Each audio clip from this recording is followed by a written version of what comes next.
Oh, hello? Oh, sorry, I was positive there was supposed to be some sort of transition there. To what? No, never mind. Yeah, no, I saw it. Yeah, no, it was really pretty cool that he got up there. Yeah, and this like 80-year-old woman who her dream was going to space, she got to go, and then this student, like this 18-year-old, how lucky is that? No, no, no, no. I have no idea why he shaped it like that. I mean, you could say it's like some sort of like, you know, he makes it look like that so that he's kind of, kind of showing off and who.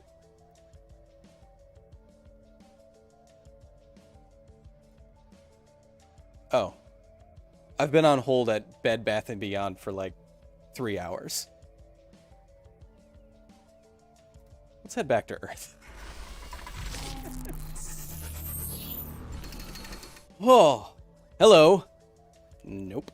Hello, and welcome to Office Hours, a live component of the facility where good old Professor Kyle opens up his blast doors and allows you, members of the general public, my fabulous facility staff, to come in to the office for a little bit, and you get to ask me any old question, science, nerdery related, and I try my best to be informative, entertaining, and pretty for you. Of course, if you want to continue on this conversation after the stream is over, you can always go to patreon.com/Kyle Hill and join the facility today. And hey, if you do so, you get behind the scenes photos, you get episodes early, you get private members only live streams with yours truly. Not like that. Also, you can try Super Chat while the stream is live. I cannot promise I will get to all of your Super Chats as you're seeing them come in right now, but I'll do my very best. Today we're going through a number of topics, of course. We'll be talking about tides and the moon tide apocalypse, or not, and what causes the tides, because I think a lot of you think you know what causes the tides, but you don't, and that happened to me too. We'll also be talking about the death ray, the man who accidentally built a death ray, not once but twice, and if we get to it, we'll be talking about some sharks. But before we get to that, we already have some super chats rolling in, as usual. Liz Calvert, her little boy Alex, asks, how is rubber made? Hey Alex, thanks for your question. Rubber comes out of a certain kind of tree in the form of latex, the kind of stuff that makes those surgical gloves that you have to wear when you go outside now, and it's annoying. But that latex is then taken to companies and factories and is refined. The chemistry of it is changed until the molecules connect in a certain way to make the material that we call rubber. We have Maliko Muchimba with the 5. It says, what produces more energy, a black hole or the sun? I'm gonna go, well, producing energy is, so a naked black hole, so to speak, with no accretion disk around it, no infalling matter that's heating itself up and radiating energy out. A naked black hole, I guess, doesn't give off very much Hawking radiation. If it's large. So I'd put the sun there, but if it was like a supermassive black hole at the center of some galaxy with a giant accretion disk that's brighter than the entire galaxy put together, I'd go with the black hole. An anonymous freak says, it wasn't lucky that the 18-year-old got to go. His dad is a billionaire hedge fund manager who paid millions for his trip. Oh. Well, I guess in some sense he still is lucky, though, right? Just generally. Ron Silva with 100. Hey chat, love the Kyle. Nice. Keep up the hard work and great content. Cheers from Romania. Well, thank you so much. Continue on your nerdy questions and comments, but let's get to our first topic, and then I have a little bit of a surprise to show you a little bit later, something we're doing later on in the week. Hiya.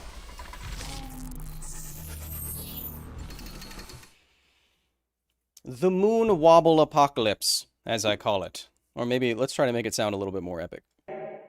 The moon wobble apocalypse. The moon wobble apocalypse is a predicted increase in flooding around U.S. coastal cities, obviously on the coast, but coastal waters, rising tides that are much higher than usual, coming in and flooding American towns, to the point that it's going to be very dangerous. It's already dangerous with all the flooding that's going on with the increased severe weather. but it's going to get worse. But I ask you, why is this the case? We should have some fundamental... Did people like that?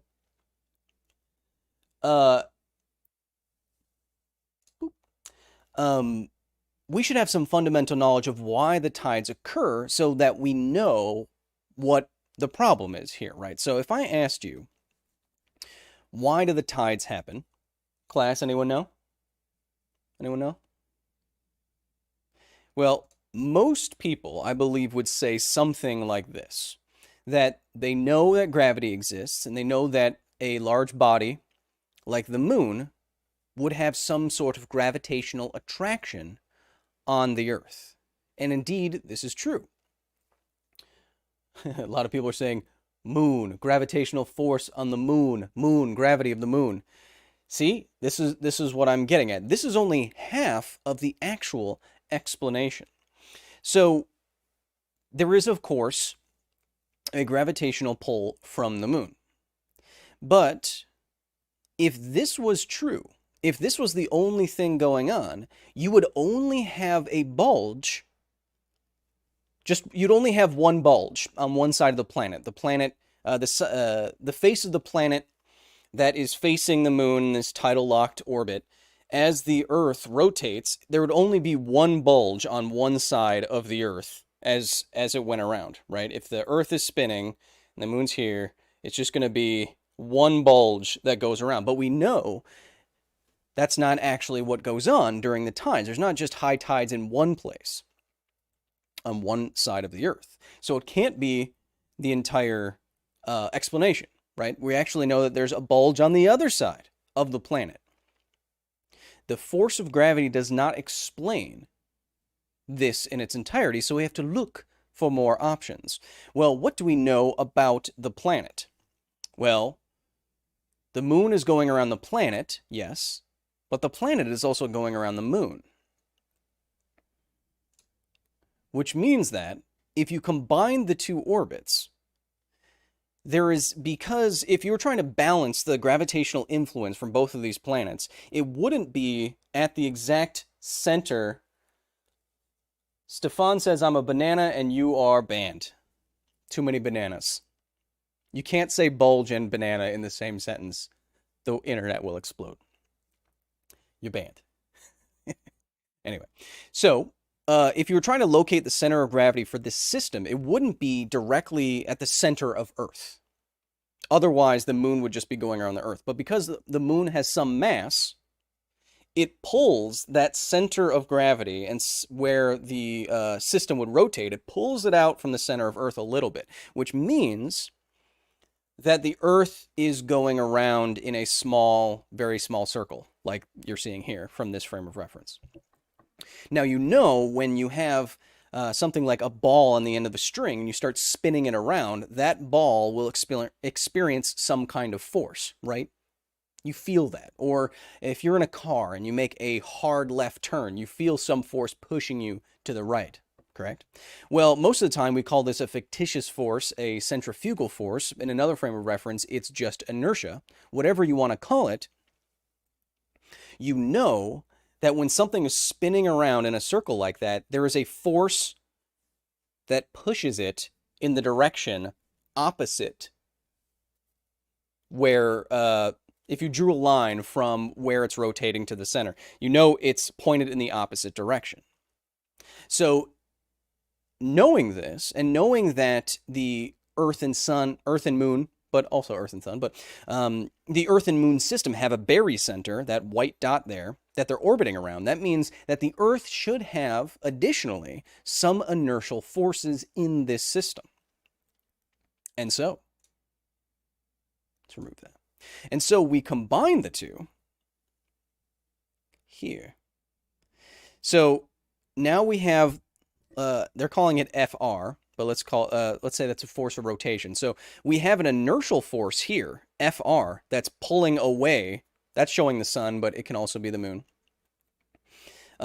That's pulling away from where it's being orbited. Again, like that rock on a string, right? FR, FR. Now you also have the force of gravity, again, pointing towards the other body. And again, that shows the sun, but it could be the moon. And the force of gravity is much larger closer to the object than it is further away from the object. So now what you do, mathematically, right, is add these arrows together. And in 2 dimensions, you get the result.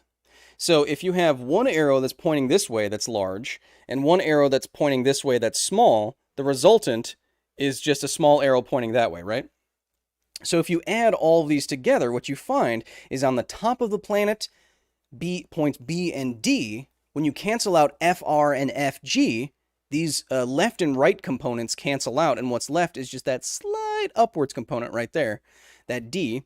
So then you have a force, a tidal force, that's pushing down at the north and south pole and then pulling out on either side of the planet. Now you have a resultant force that fully explains why you get 2 bulges on either side of the planet, which explains the tides. And as the Earth rotates through a 24-hour cycle under this influence, those tides, those 2 bulges move around the planet in different areas. But Kyle, what does this have to do with anything? Well, now that we know, now that you understand why influence from the moon and also how the Earth and moon are orbiting each other, how those combined forces make the tides, you would know or understand that if the moon was changing how it orbited, the tides can also change, right? Because the system is now changing. And so in the 2030s, because the moon is on about an 18 or 19-year cycle, there's a cycle which its orbit creates higher highs and lower lows. In the 2030s, it's going to be higher highs, higher high tides. And that is going to compound on top of already high coastal flooding from rising sea levels from climate change. As glaciers melt into the sea, as water on average gets hotter and expands, sea levels will rise. And so, the moon wobble apocalypse, The moon wobble apocalypse. as I'm describing it, is tidal forces from tidal forces increasing, tidal forces from a change in the cycle of the moon compounding with rising sea levels due to climate change. And there's going to be a lot of catastrophic flooding in the United States on the coast in the next few decades.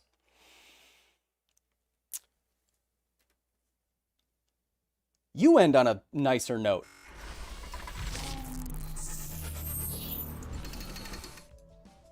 Reeb Wilso with the Australian $10. Let's change this back here. Australian $10. Hey there, my man. Maximum respect for all you do. Forgive me if this question is too personal. Probably is. If you were a pie, what kind of pie would you be? And would you use your pie powers for good or for evil? I would be a banana cream pie, and I would request... No, I would just be a pie, just with whipped cream, and I would request that you throw me in Ben Shapiro's face. But what if that pie technically, if you're following the arguments... One of my mods, Tactical Bucket, says, guys, if everyone could give the video a thumbs up, I gotta put my kid through college. That's true. We have a weird arrangement where his kid doesn't get to go to college unless I get enough thumbs up. Tony Regime, that's a cool name. If a neutron star has all the neutrons packed closely together, does that mean it's an atom of an exotic element? Are you saying, is a neutron star a big element? Well, no. Not in the same way, because it's not. It's a bunch of neutrons crushed together by gravity, held apart only by neutron degeneracy pressure, as it's called, and it doesn't break down any further. So when you have a white dwarf star is an incredibly dense star, so much gravity pushing in that the only thing keeping it from collapsing is what's called electron degeneracy pressure.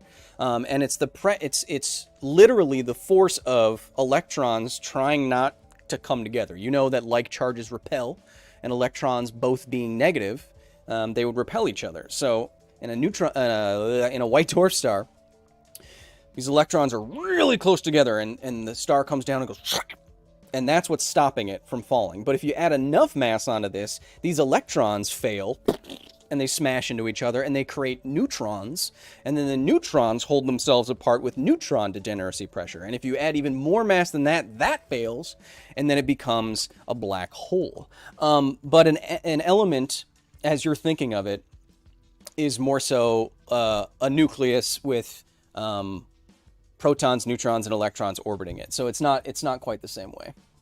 Random person with the 5 says, what would happen if the sun was replaced with a bioluminescent tardigrade? Well, if the tardigrade had the same luminance and the same mass, then nothing would change. Preston Strauss with the 5 says, does the moon have any effect on Earth's liquid hot magma? Tidal forces are gravitational, right? And so, to answer your question, yes, to some degree. I don't know the full degree. I'm not an astrophysicist or cosmologist, but tidal forces are literally pushing and pulling on the constituents of a planet, and that can generate heat inside of a planet. That's why we think that some icy planets orbiting some of the gas giants might still have internal sources of heat, even if they're not geologically active in the same way Earth is, because Jupiter has so much gravity, tidal forces are literally just pushing and pulling the planet apart. And that creates friction and heat, and that could be a source of energy for life underneath the Great Ice Lakes. Is that voice changer working? I don't have headphones, so I'm just assuming it's working. Someone accidentally with the 5 says, if Planck length is a pixel and the Planck time is a frame per second, would the black hole be the fastest PC in the universe? I have no idea. It's a weird comparison. Katie Trinity Blade the 20 says, Simp for Science and Half-Life History series. Well, if you like the Half-Life History series, I just finished recording a new one, maybe my longest ever, 5,000 words. And it's about the Fukushima Daiichi nuclear power plant disaster.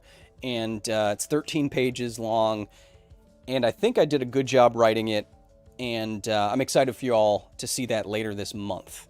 And I got an ending out of it, a special little ending out of it that I think is going to straight up give you chills. So look forward to that. Rex Wrath with the 5, whose avatar I recognize from Twitter. Hello.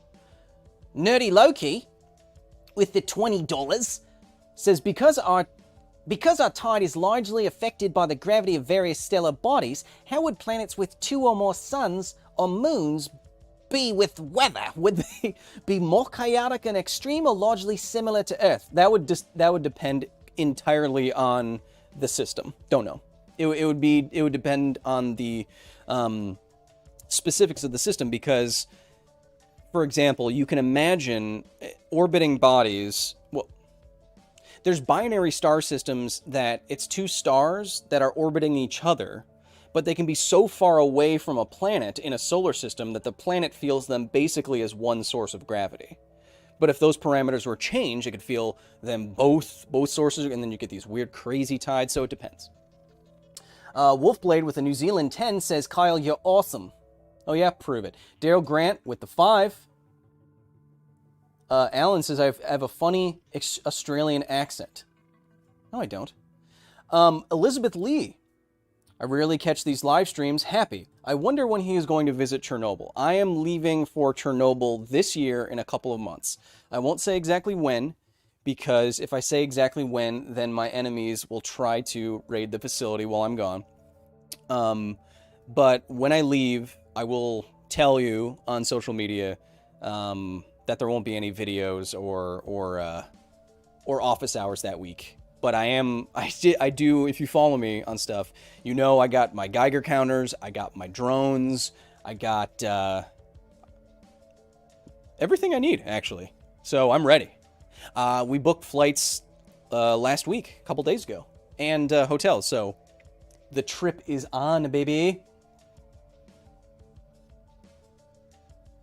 Stout Protagonist says, be safe in Chernobyl. Make sure to mask up. Definitely. What's awesome about my Chernobyl trip is that thanks to Brittany Williamson, one of my prestigious facility members, we're going with a team of engineers and scientists and technicians who are going there to actually study, to perform drills, to learn what it's like to operate professionally in a contaminated environment like that. So we're not going with the tour buses. We're not going with the terrible Instagram people. We're going with scientists as scientists. Like while I'm filming, people will be taking readings and stuff. So it's going to be very, very cool. Hopefully. Let's go to our next topic.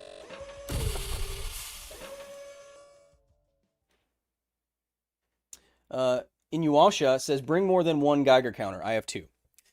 Sharks. Sharks are maybe my favorite animal. I've loved sharks since I was a little baby boy. Like 2,000 years ago when I was a little baby boy. And I know so much. Sorry, I keep hitting them. I know so much about sharks. And whenever... Sharks are incredible. They've been evolving for millions and millions of years. Sharks are evolutionarily older than trees. They're some of the they have some of the craziest, most sensitive sensory organs in the known kingdom. I always like the factoid that they could feel if a shark was in one side of an Olympic-sized swimming pool and you dropped in one ice cube on the other side, it could feel the temperature difference. That's nuts. You can feel your heartbeat through the water. Perfectly evolved, slender boys with bone teeth for skin. Very cool. Everything about it's cool. So the second thing you learn about sharks is that sharks have been... There's a tragedy occurring because of traditional medicine, because of shark fin soup, just because of overfishing as well, and the ways in which we fish with like gill nets and stuff. Hundreds of millions of sharks every year are killed. And there's no reason for it. And because of popular culture, because of movies like Jaws, there's an entire generation of people who think that sharks are bloodthirsty man-eaters. And that's simply not true. And that's why I wanted to highlight a new initiative happening in Australia, where... Sorry, I'm trying to get the public agency correct.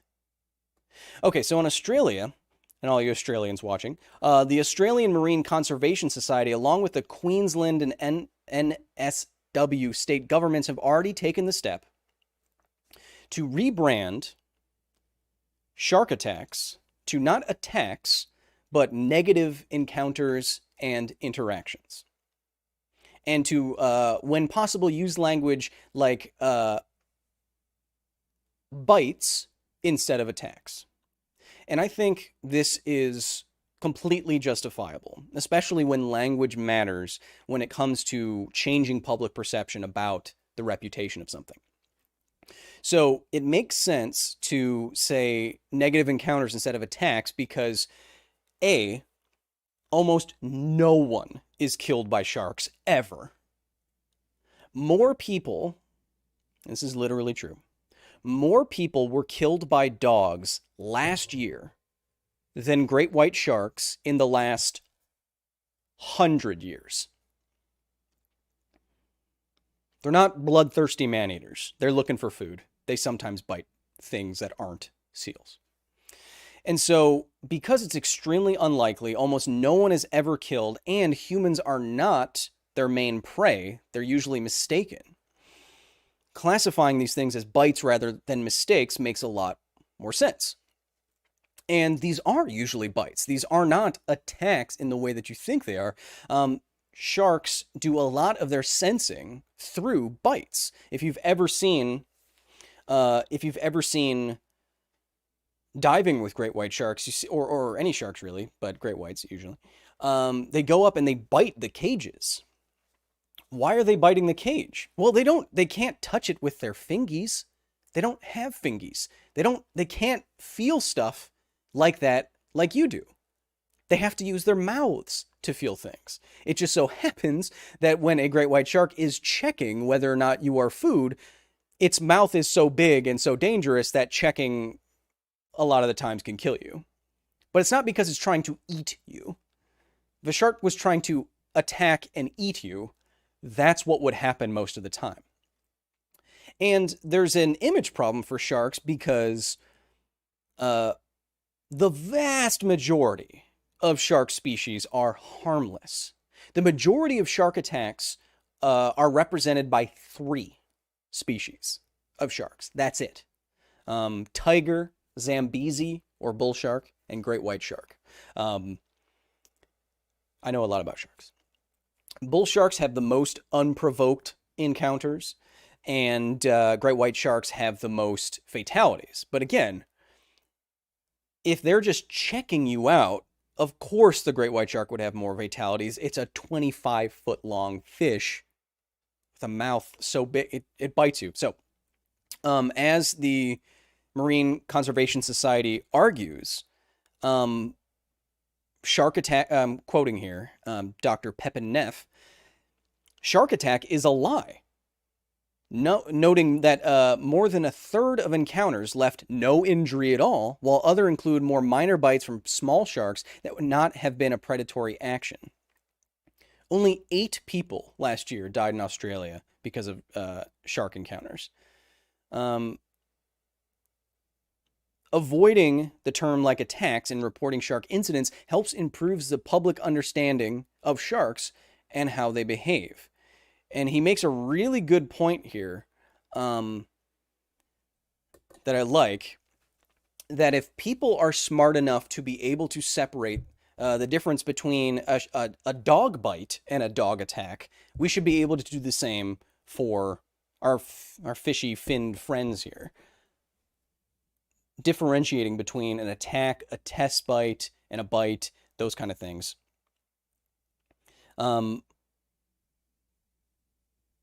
Avoiding the use of attacks also aids preservation of these animals. Again, hundreds of millions. Their numbers are globally in decline because of pollution, overfishing, and the increasing impacts of climate change. Sharks are under siege, too. Dark territory. With Steven Seagal. But sharks are under siege. And they're an apex predator. And the more we remove them from the environment, the more damage it does to the food web and the ecosystem as a whole. Sharks, we need sharks. Sharks don't need us. They need us to stop fiddling around with stuff. That's what I say.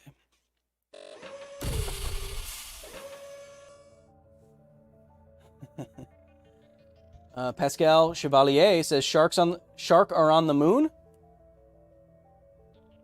No. What are you doing? Katie Trinity Blade says they are just mad at not having fingies to brush their teeth. Their teeth are dirty. I do like sharks, but they do have dirty, dirty mouths. Ruth Meow says, if I'm in Australia, sharks aren't what I'm worrying about. Mark Heath with a really stupid comment who says, 8 deaths? Oof, they should have a lockdown because of the sharks. New report came out today, Mark,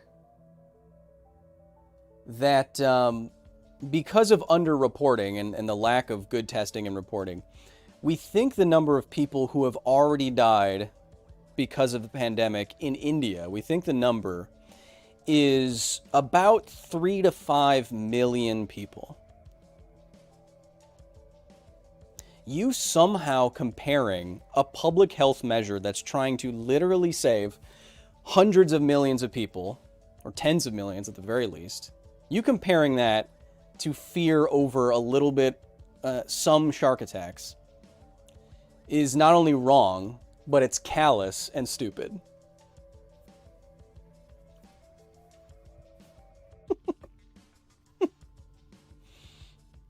Uh-oh! Can you imagine this? Can you imagine this guy? Uh-oh. Couple people died from smallpox. Better lock it down. Yeah. Man, Mark is dumb. It's fine. You did make me mad, though. Because I don't get... In America, it's this weird thing where people are so crazy about not having anyone tell them to do anything that they will ignore obvious science to tweet at me like, I'm not putting anything in my body, I like my freedom. Well, then don't live in a society. Go away. Go away. That's what a society is. It's part of the social contract. Part of the social contract of living in a society is that you give up some personal freedoms and you admit to some control so that we can function as a society and not just a bunch of individual people in houses, in bunkers with guns. That's not how societies work. We thrive together as a people because we are willing to do stuff for each other, like taking safe vaccines that may not help your family members or your best friend, but it'll help someone across the globe. That's what's beautiful about human society, is that we can do science to change lives for every single person on the planet, Mark. And when you don't do that, you sound like you'd rather just live underground. Well, you know what? Go ahead.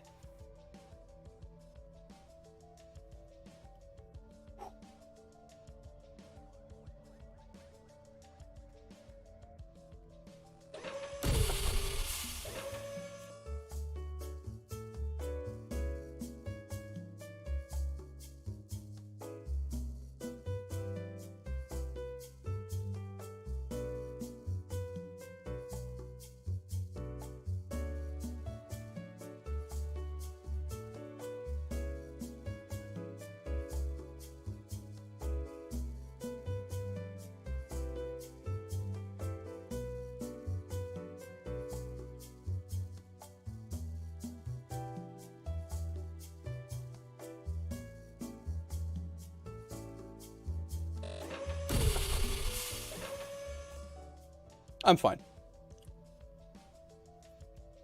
Reeb Wilso, the Australian 10, says, hey man, I'm just glad to be here and to catch your live stream. My serial question is, how's your mental health lately and how is your finger healing? I gotten back in the gym twice. It's feeling fine. Mental health wise, I'm living. Lizard Sphere X, more positive shark characters like Shark Bite. Man, were people... Oh, man. See what you made me do? Like, look, Mark, I didn't mean to yell and scream at you like that, but... Words mean something, right?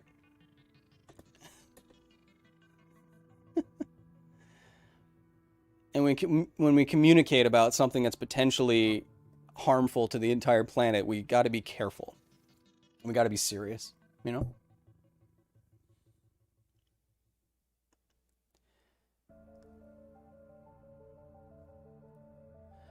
Travis Ward with the 5 says, hey Kyle, big fan. Oh, Mark got nuked from orbit? Hey man. That's what happens, Mark. If I start yelling at you, I mean, I don't want to see your comment again. Travis Ward with the 5 says, hey Kyle, big fan. I know this isn't dealing with sharks, but can you explain positrons and the stuff they are related to? Positrons are electrons with a positive charge instead of a negative charge, and when you will hear them most often referenced in relation to antimatter. So like positrons coming together with electrons, annihilating each other and releasing energy. Mass to energy, like E equals mc squared. Whew.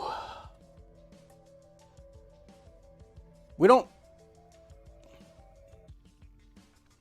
need to throw Mark under the bus. Let's move on. I don't think it's Mark's fault. It's terrible information campaigns, bad messaging, bad leadership at the top. I don't blame Mark personally. Okay? We could stop. Oh, and security team, we don't have to delete everything. People get I got a little heated. All right, I admit it. That's my fault. Everyone's gonna calm down now. We're all gonna calm down now because we're just gonna move right on.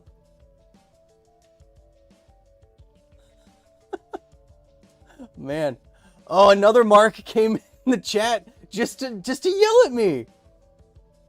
Wow. Let's move on.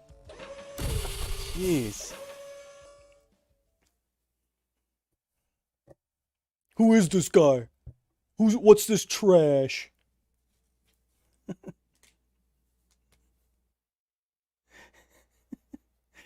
Oh man. Don't you have a pull-up not to be able to do somewhere? Peer review as I'm pull-up shaming. As I'm wont to do on every episode of Office Hours, I like to take a look at all of your wonderful comments and questions, the stuff that made me go, hey ho wow, on the last episode of the facility, and then I make one of you an honorary member of the facility for making me do hey ho wow. Let's see what kind of comments we got last time. Last time, we were talking about the man who accidentally built a death ray twice. This architect named Raphael Vanoli made two buildings 2 separate times that function as a curved mirror, and a curved concave mirror in combination with parallel rays of light coming in from the sun creates a focal point that can increase the intensity being power per surface area, like watts per square meter, increasing the intensity of the sun at points so that it can reach car melting and hair burning temperatures. And this happened twice. Now, I didn't look this up. I don't know why, but he had a lot of complaints about both these buildings. What was the build time between the two? Like, I could see if it took like 5 years to build both and that was overlapping, and so he didn't know about the problems until he was already building the other one. But if he built one and it was finished and then there was enough time to get complaints and then he started another building, how would he do it again? Again, my legal representatives tell me to say that I don't believe he's the supervillain. But also,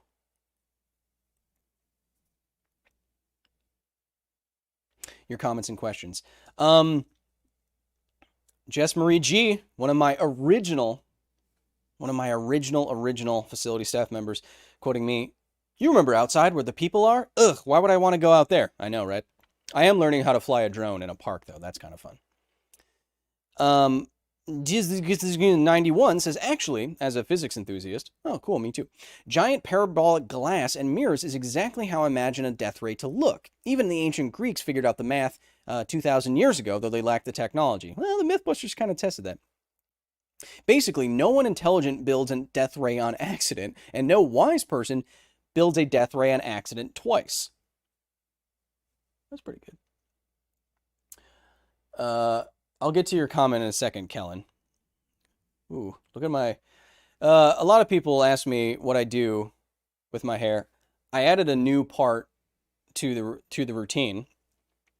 Sea salt spray, baby. Get the hold and the look you want without the crunchy sheen. But today's peer review I'm giving to Brandon Vaughn, who is a toothpaste or something, or that thing from Toy Story. I don't know. I don't watch the Toy Story films because I know they're going to try to make me cry. So this week, I'm giving the comment to Brandon Vaughn. I know, it's like I was hosting SNL. Brandon Vaughn says, the Death Star could have just put a big mirror in that concave depression where the lasers come out and use the light reflected from the planet's star to cook the surface, then mine the planet for resource instead of wasting a planet's worth of minerals, etc.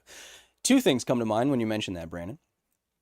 One is that there's actual, maybe if Matterbeam's in here, he can comment on this, but there's actual plans and ideas, designs for using parabolic mirrors in space to like heat up asteroids and change their, well, give them some momentum, change their direction and velocity, Trajectory is the word I was looking for. So we've thought about this, but would a giant mirror in space make a good weapon? Well, the mirror would have to be of such a giant scope and scale that the focal point could reach all the way down to like the surface of the planet. So, and that energy would still have to go through an atmosphere, and it would be absorbed partially by that atmosphere. And can you even see this whole screen? You can. Partially by that atmosphere. So it's not the most effective weapon. And some interesting physics about parabolic mirrors and magnifying glasses is that it cannot produce a point that is hotter than the source. There's some... I would have to talk for 10 more minutes about why that's the case, but you can't produce a point hotter than the source. You can't make an infinitely hot source of light from the sun with the biggest magnifying glass in the world or whatever. So you have to rely on the sun's surface temperature to do your damage. And you can do a lot more damage with like a pulsed femtosecond laser or something like that. So I still think a laser is a way to go. But to make for making me think about all that, Brandon Vaughn, you are this week's honorary facility member. Congratulations. That is fantastic. That is just fantastic. And now Kevin has your plaque. Kevin? What? Oh, okay, just a sec. Thanks. Yeah. Elon, what's up? Mm-hmm. No, I mean, the shape would be funny, but if you go up to space in a giant butt, I don't think it's going to come off the way that you want it to. It's already built? Hey man, you're the meme lord, not me. Okay. Okay, never call me again. Bye. I got a little surprise for you.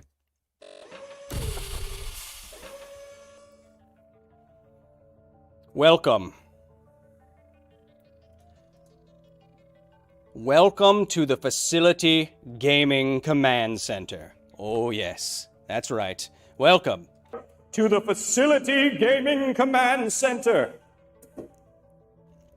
As you can see, we are fully outfitted here at the facility to do any sort of gaming that our enhanced hearts could possibly desire. And that's why this week, yes, we are returning with more Twitch streaming. If one of my mods want to find my profile page and put it in the chat, this week, maybe Friday, we'll be doing more Twitch streaming with a scientist plays Sekiro, Shadows Die Twice, for the very first time. I have never played Sekiro before, or Sekiro, but I have recently fallen in love with the Souls games. I just beat the Demon Souls remake and Bloodborne, and they are awesome, but I hear this one is particularly difficult. So, if you want to join a scientist for their very first playthrough of that, join me right here in the command center this week on Twitch. I set up all the... Something in my hair doing something weird. It must be the sea salt spray. Join me on Twitch. I got the don't know set up. I got overlays. There's we set it all up. We're custom gifts and emojis play when you subscribe and do all that stuff. Oh, it's gonna be something as we try to get just those Twitch hours under our belt. So join me in the I mean, you see the money we're putting into this place. I mean, look, you see that? See that in the back left corner on your screen there? That's a PS6. You can't even get a PS5. I got a PS6 back there. So think about that. Join me later this week. Ho ho! Troy C says Kyle's got 8-inch monitors. That's not true. You can't see how far I am. See, look. It's me that's big. It's not. See? It's me that's big. Is no one... Who said that? Squando says, ultra capitalism detected. Yeah. I run a I have a business, and this is what it is. Beep boop. And there it is, baby. Just put it in the chat. So if you want to follow me ahead of time, while we take some of your comments and questions. Oh yeah. Capitalism in 4K, baby. Yeah, Chase B, this is a combative chat today. I don't know what's up with you. What's up with it? What's up with that? Is what I did to Mark. I'm sorry. If you're still watching somehow, and you message me somewhere, we can talk it over, and we can reinstate you. But I don't like it. Brian Murray with the 5 says, questions from the VODlands. Who would win in a battle of wits and power? Thunder God Kyle or the Chaos God Vsauce? I consider Vsauce...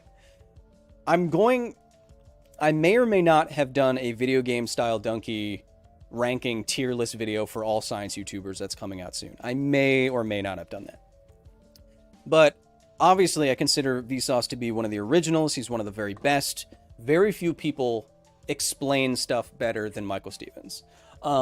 So in a head-to-head video battle that's pre-produced, I'd take Vsauce on that one. But if we had to do something in the moment, I'm gonna give I gotta give shout outs to some of my colleagues at Nerdist from the stuff that I did with my friend Dan Casey, like Muskwatch and Nerdist News and those things.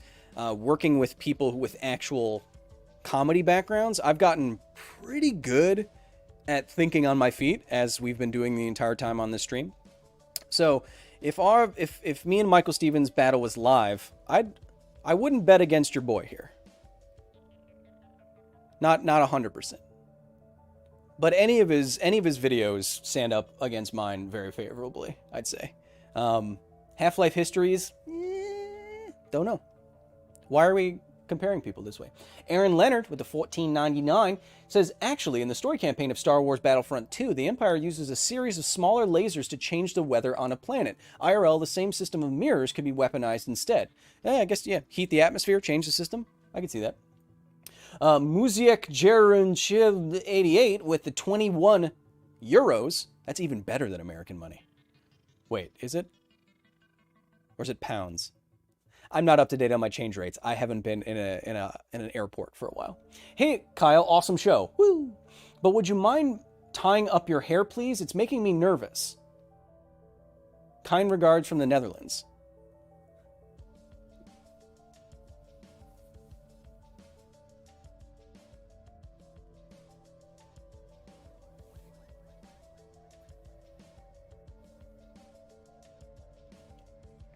You happy now? See what you made me do? See what you made me do? I just made myself a screenshot that someone's going to tweet at me. Here, watch. Look what you did. Now I look like I have a bad 80s band. I look like I play guitar too fast. This is your fault. I didn't think that would work so well. Don't tell me how to look.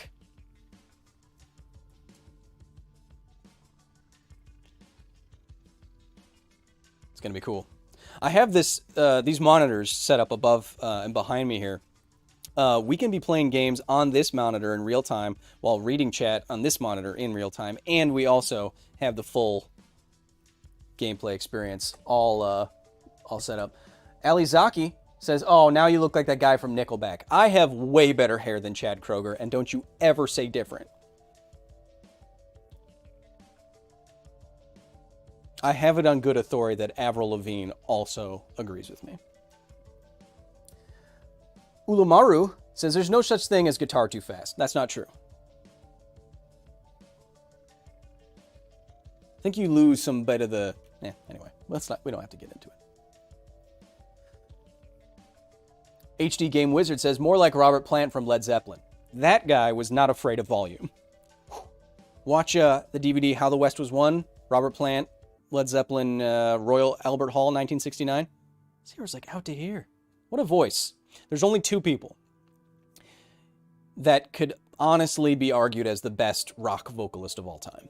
And it's either Robert Plant or Freddie Mercury. There's no question. It's one of those two. It's hard to argue against either one of them. I personally, I go Freddie. That's me. That's just me. Oh, Dr. Beef, you didn't have to. I got a comment. Would you shoot guns for the sake of science? I have no training with guns. If the experiment or whatever called for it, sure, but safety first and always. I would not do it just for fun or just because it looks cool or anything like that. And I wouldn't do it unless you were learning something. Shooting guns for the sake of shooting guns is something that some people are interested in, but not me. Because they're dangerous and they scare me. Evan Saldana says, controversial opinion, I don't mind Nickelback. I mean, come on. I think they're generally awful. But no one can argue that when they heard that hero song at the end of the very first Spider-Man movie in 2000, that they didn't kind of rock out to it. Don't say you didn't, because you definitely did. I was singing it on the way out of the theater. I was like, wow. This is like the first superhero movie you'd ever seen. I can't sing more than 1 second or else I'll get demonetized.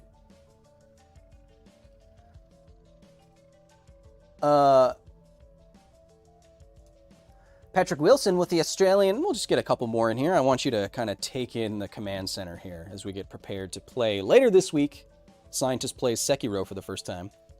How am I going to be? I don't know. Am I playing on mouse and keyboard? No, I'm much more familiar with controller. This is a mouse and keyboard I'm using right now, obviously. But I'll probably be using a controller just because I'm better at it. Patrick Wilson, hey from down under. I know you're proud of it, but your Aussie accent is closer to a Kiwi than an Aussie. Just saying. I'm not proud of my Australian accent. I don't think it's good. If it was good, you could tell the difference. I don't think it's good. I do it because it's fun. I do a lot of things because it's fun. Dr. Beefcastle, who does a lot of speedrunning, one of my mods, security team, says Sekiro, all the Souls games actually, are better with a controller. I had a ton of fun with Bloodborne. Bloodborne was awesome. And I happen to watch a lot of speedruns, so I kind of knew the ebb and flow of the Souls games and what you're supposed to be doing in terms of when you dodge, how the hitboxes kind of work. You know, you can kind of roll past and behind something rather than all the way around. That's, take advantage of movement.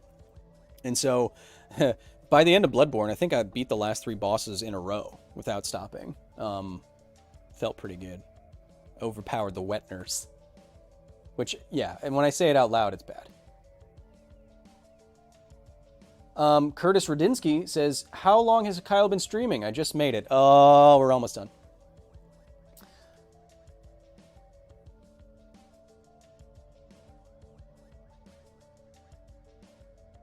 Chooch says, play it on mouse and keyboard. You'll get used to it and have a lot more fun. I'll try to. I mean, the cool thing about the Jupiter Brain setup here is that I can switch to mouse and keyboard at any time. I just have to touch it, which is cool, I think.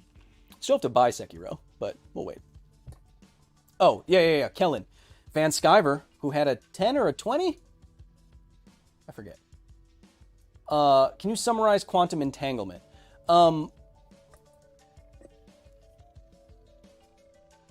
Everything, when broken down to the smallest of scales, can be described by a so-called wave function. A wave function, a wave of probability, a probability wave that, when collapsed, can give you the position or momentum of some particle or some system of a range of probabilities. Like if you were trying to know the position of a single electron in an electron cloud or whatever, there's a probability it will be someplace or another place or what have you. You can't know both of these things for sure. Because if you know one, you can't know the other. Uncertainty principle, it's called, from Heisenberg. Yes. Quantum entanglement is similar with this if you know one thing, you can't know another thing, or you can know another thing. When when two quantum systems interact with each other, they share some of this probability and uncertainty.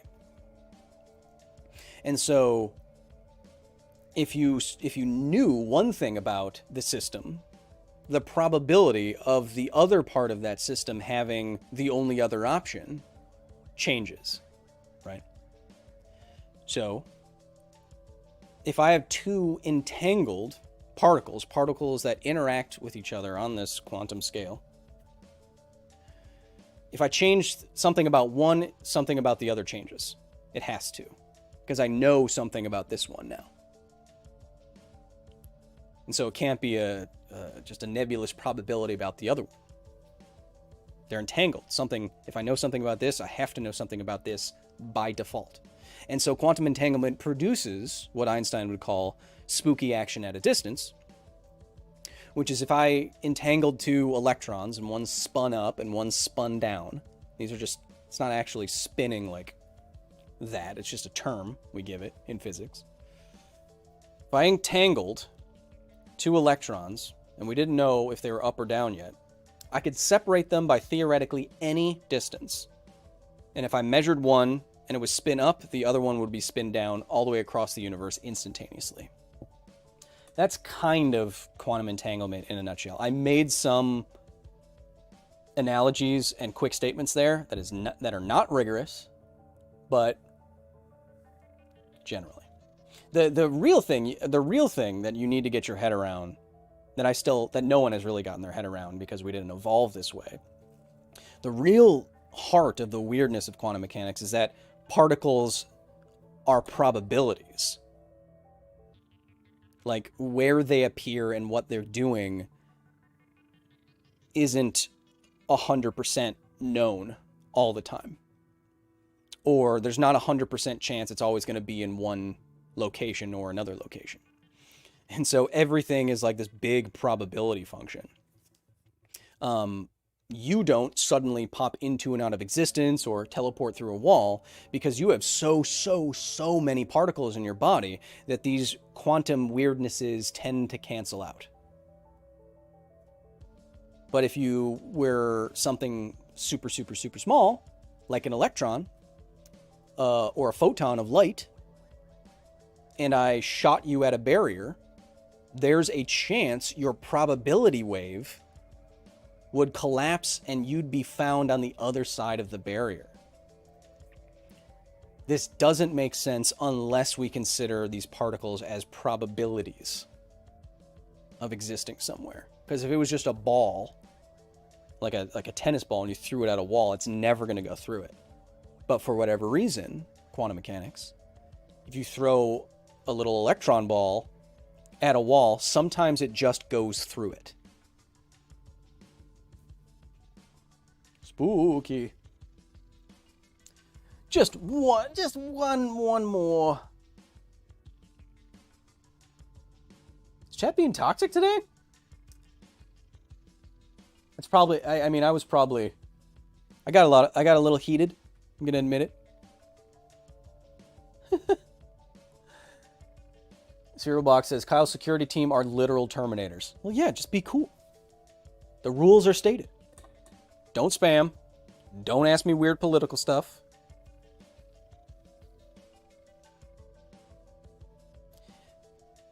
They are a bit like Fallout turrets when you turn the targeting systems off but you know, they do the work so I don't have to. So I defer to them. Ed Dude says, I love your channel, Kyle. You've given me a bunch of laughs. Keep up the great work. Hey, thank you. Oh, Troy C says lots of biological functions utilize quantum entanglement. We think there are many.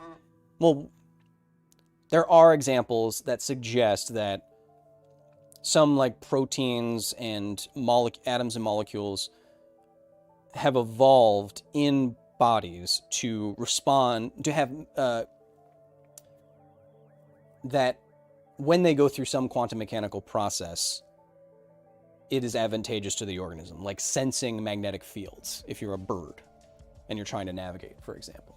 And let's take our last from Ark Lawrence with the 5 says, you should try deliver us the moon on a live stream. I think you would like it. Well, thank you for your suggestion. And Ark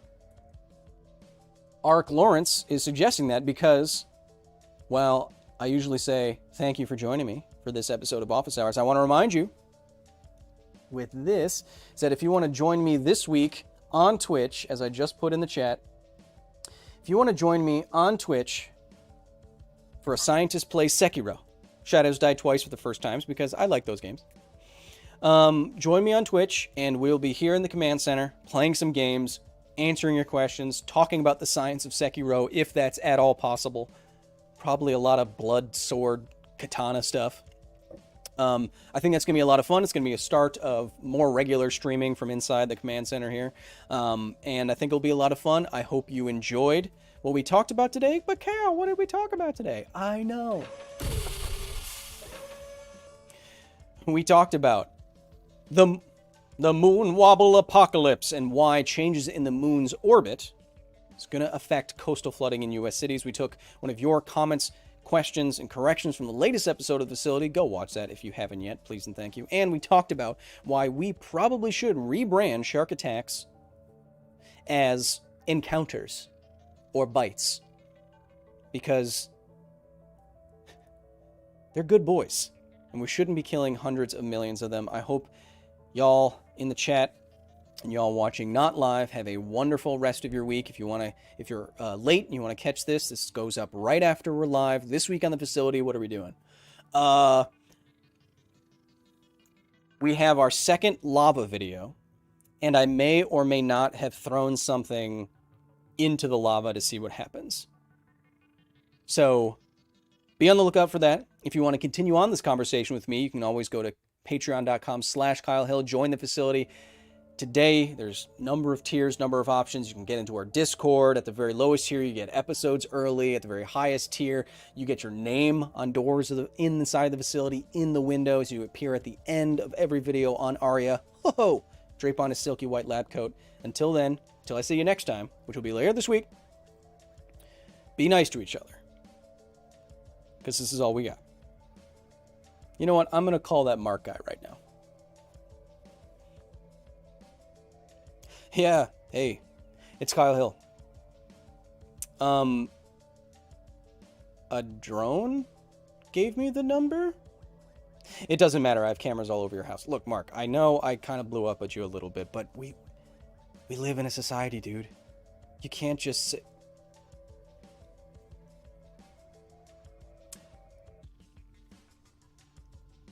I'm actually on hold with Bed Bath & Beyond again.